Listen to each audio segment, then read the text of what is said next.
दोस्तों, पिछले पार्ट में हमने बात की थी कॉन्क्लेव की स्टोरी के बारे में। इस पार्ट में हम इसकी एंडिंग, इसके कुछ अहम पहलू और इसके मीनिंग के बारे में जानने की कोशिश करेंगे। तो चलिए वीडियो शुरू करते हैं।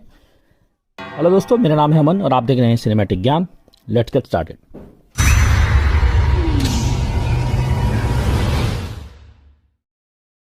कॉन्क्लेव का एंड यादगार है और इसके बारे में बातचीत शुरू करने जैसा है। पीटर स्ट्रॉगन के स्क्रीन प्ले से एडवर्ड बर्जर द्वारा डायरेक्टेड ये फिल्म रॉबर्ट हैरिस के इसी नाम के नॉवल से अडैप्टेड है।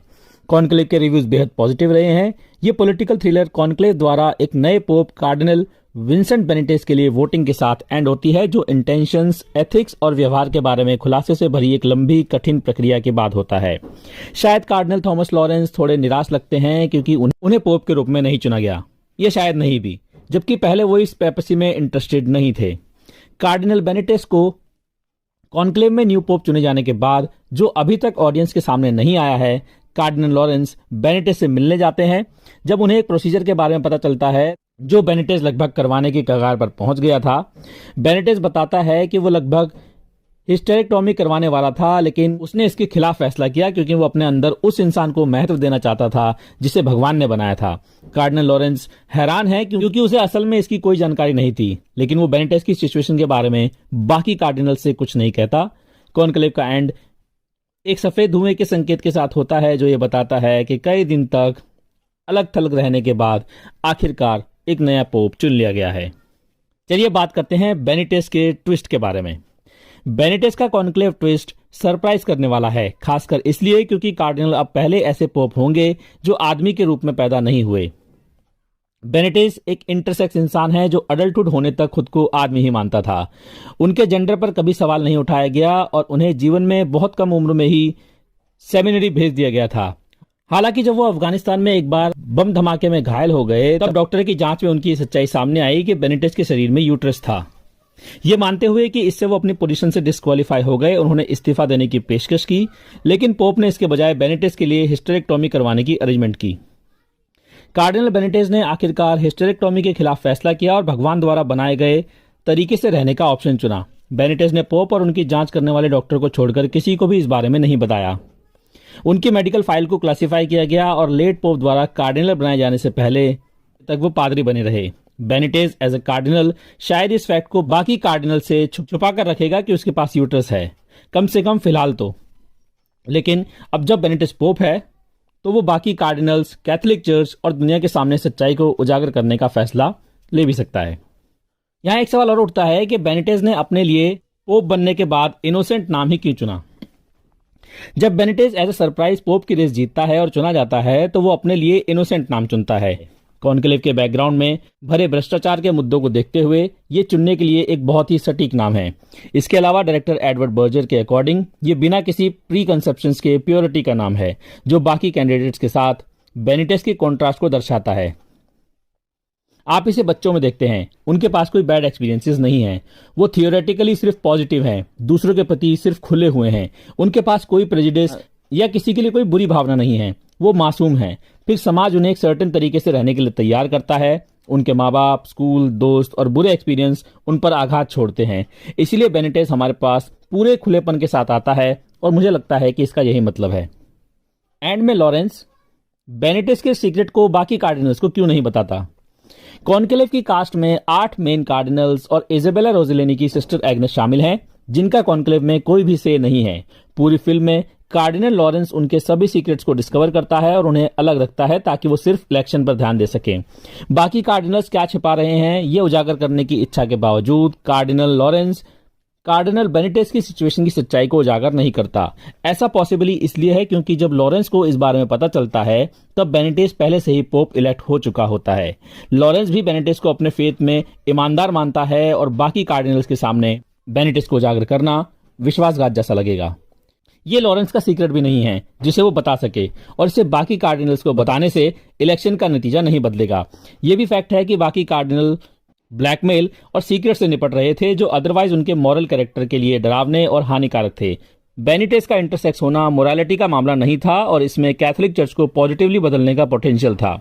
और अगर लेट पोप बेनिटेस के साथ ठीक थे तो लॉरेंस भी शायद इसीलिए उसके साथ ठीक था।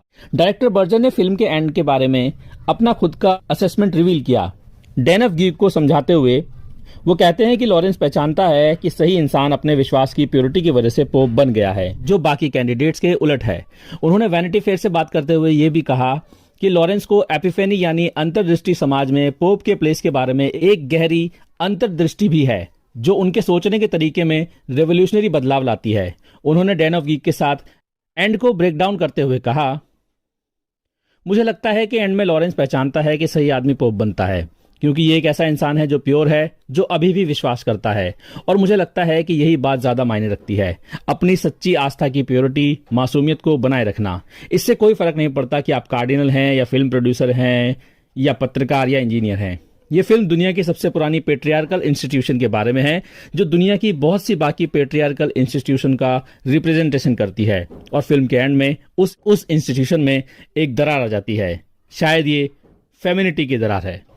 हाँ, ये एक ऐसी दरार है जिससे एक रोशनी चमकते हुए बाहर निकल सकती है। शायद भविष्य के लिए ये एक मार्गदर्शक लाइट होगी, और भविष्य एक ऐसी दुनिया है जहां शायद ये दोनों मौजूद हो सकते हैं। चलिए दोस्तों, आप समझते हैं इस फिल्म की एंडिंग का डीपर मतलब क्या है और इसमें टर्टल का क्या सिग्निफिकेंस है।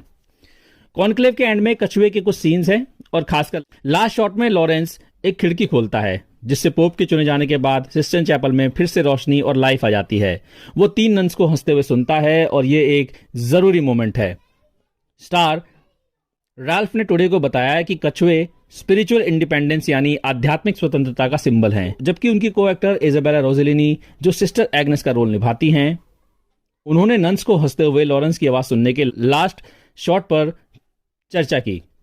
राल्फ कहते हैं वो एक चार्मिंग छोटे सुंदर जानवर हैं, एम्फीबियस, और क्या वे स्पिरिचुअल इंडिपेंडेंस के सिंबल नहीं है?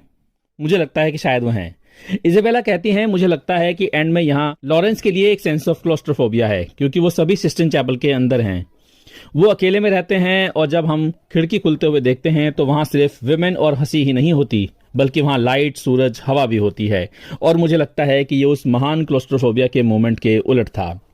राल्फ कहते हैं, मुझे लगता है कि इस फैक्ट में ऐसा कुछ है कि क्लोस्ट्रोफोबिया टूट गया और हम 3 हंसती हुई नन्स को देखते हैं। और मुझे लगता है कि 2 घंटे तक इन सभी आदमियों के साथ कैद रहने के बाद फिल्म को ऐसे एंड करना एक वंडरफुल जेस्चर है।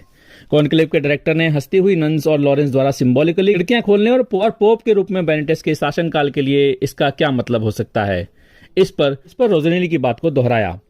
एक बार जब वो कॉन्क्लेव खत्म हो जाता है तो शटर खुल जाते हैं और लॉरेंस खिड़की खोल देता है और हवा और सूरज और जीवन को वापस अंदर आने देता है। वो उन 3 नन्स की फेमिनिन हंसी को सुनता है। एक तरह से ये भविष्य है, और ये उसके चेहरे पर मुस्कान ला देता है। ये एक ऐसे पोप के साथ ज्यादा समतावादी कल का वादा है, जो सभी लोगों के लिए कुछ समझ ऑफर कर सकता है, चाहे उनका जेंडर या सेक्स कुछ भी हो। ये आइडिया कि पोप के रूप में बेनिटेस का असेंशन एक ज्यादा होपफुल फ्यूचर लाएगा, ये ठीक उसी तरह से साबित होता है कि वो कौन है। ये उनके अपने एक्सप्लेनेशन में रिफ्लेक्ट होता है कि उन्होंने हिस्टेरेक्टोमी ना करवाने का फैसला क्यों किया। मुझे लगा कि अपने शरीर को वैसा ही छोड़ने की तुलना में उनके काम को बदलना ज्यादा बड़ा पाप है। मैं वही हूं जो भगवान ने मुझे बनाया है। शायद ये मेरा अंतर है जो मुझे ज्यादा उपयोगी बनाएगा। मैं आपके सरमन के बारे में फिर सोचता हूं। मैं जानता हूं कि दुनिया की सर्टेनिटीज के बीच रहना कैसा होता है। पोप बनने की रेस स्ट्रगल और एक्सट्रीम सिचुएशन से चिन्हित होती है, और बेनिटेस का सर्टेनिटी के बीच मौजूद होना एक ज्यादा उदार कंसीडर्ड पोजीशन का सुझाव देता है। ये ना सिर्फ चर्च के अंदर कॉन्फ्लिक्ट के समाधान के लिए जरूरी है, बल्कि ये पोटेंशियली बेनिटेस के तहत चर्च द्वारा अपनाए जाने वाले ज्यादा प्रोग्रेसिव रुख को भी दर्शाता है, जहां राजनीति खेलना और होमोफोबिया जैसे चुनावी बहस को डिफाइन करने वाले मुद्दे थियोरेटिकली मौजूद नहीं होने चाहिए। यहां एक सवाल और उठता है कि एंड में कार्डिनल लॉरेंस के पोप बनने के एम्बिशन क्यों चेंज हुए। कार्डिनल लॉरेंस ने कॉन्क्लेव को फेयरनेस की सेंस के साथ मैनेज करने की पुरजोर कोशिश की। यही वजह है कि जब उसे पता चला कि कार्डिनल ट्रेम्बले क्या कर रहा है तो वो चुप रहने को तैयार नहीं था, खासकर तब जब उसने इसे एक्सेप्ट नहीं किया। साथ ही लॉरेंस पोप बनने के बारे में कन्विंस नहीं था, भले ही बेनिटेस हमेशा उसके लिए वोट कर रहा था। उसे चीजों को लेकर डाउट था, लेकिन फैक्ट ये भी है कि वो पूरे वक्त रिलेटिवली न्यूट्रल रहा, बेलिनी को पोप बनाने की उसकी कोशिश को छोड़कर, जिसने उसे रेस में शामिल कर दिया।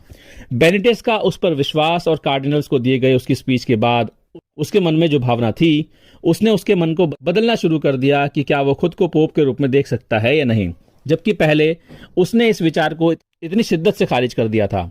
फेयर इलेक्शन के लिए अपनी लगातार कोशिशों के साथ हमेशा सबसे अच्छा रहने की चाहत के साथ, और ये देखने के बाद कि बाकी कार्डिनल इलेक्शन को अपनी तरफ करने के लिए किस हद तक जा सकते हैं, कार्डिनल लॉरेंस को यकीन हो गया कि वो आखिरकार पोप के लिए एक अच्छा कैंडिडेट हो सकता है। लॉरेंस एक ऐसे आदमी से जो डाउट करता था, एक ऐसे आदमी में बदल जाता है जो कॉन्क्लेव जितना लंबा चलता है वो उतना ही ज्यादा सर्टेन होता जाता है।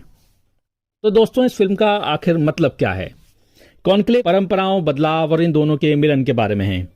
कॉन्क्लेव पर फोकस करते हुए फिल्म कैथोलिक चर्च के रीति रिवाजों को अंडरलाइन करती है जिन्हें प्रेजेंट में आगे लाया गया है, जबकि कैरेक्टर्स कार्डिनल लॉरेंस, बेनिटेज और बेलिनी आगे के रास्ते और कैथोलिक चर्च को हमेशा डेवलप होती दुनिया में जिंदा रहने के लिए एसेंशियली किए जाने वाले चेंजेस पर सवाल उठाते हैं और विचार करते हैं। ये कार्डिनल्स की आंतरिक उथल पुथल और अस्थिरता के बारे में भी है, जो सभी अलग अलग विचारों के साथ आते हैं और वो अपने पैरिशनर्स के लिए कैसे एकजुट हो सकते हैं।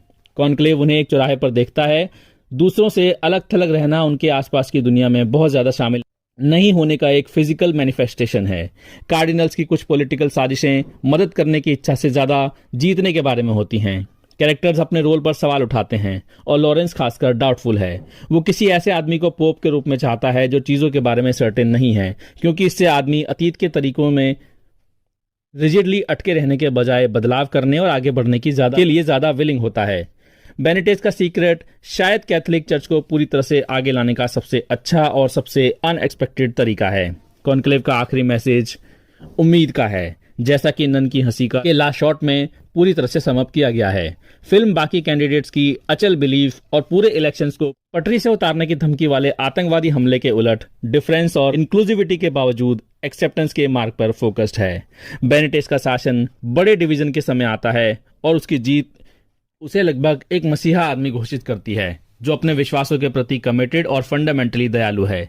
दिलचस्प बात यह है कि निश्चित रूप से ये नया पोप भी सीक्रेट्स के साथ आता है और लॉरेंस विलिंगली ग्रेटर गुड के लिए धोखे के उस जाल में अपनी पोजीशन को एक्सेप्ट करता है। और इसी खूबसूरती के साथ ये फिल्म एंड होती है।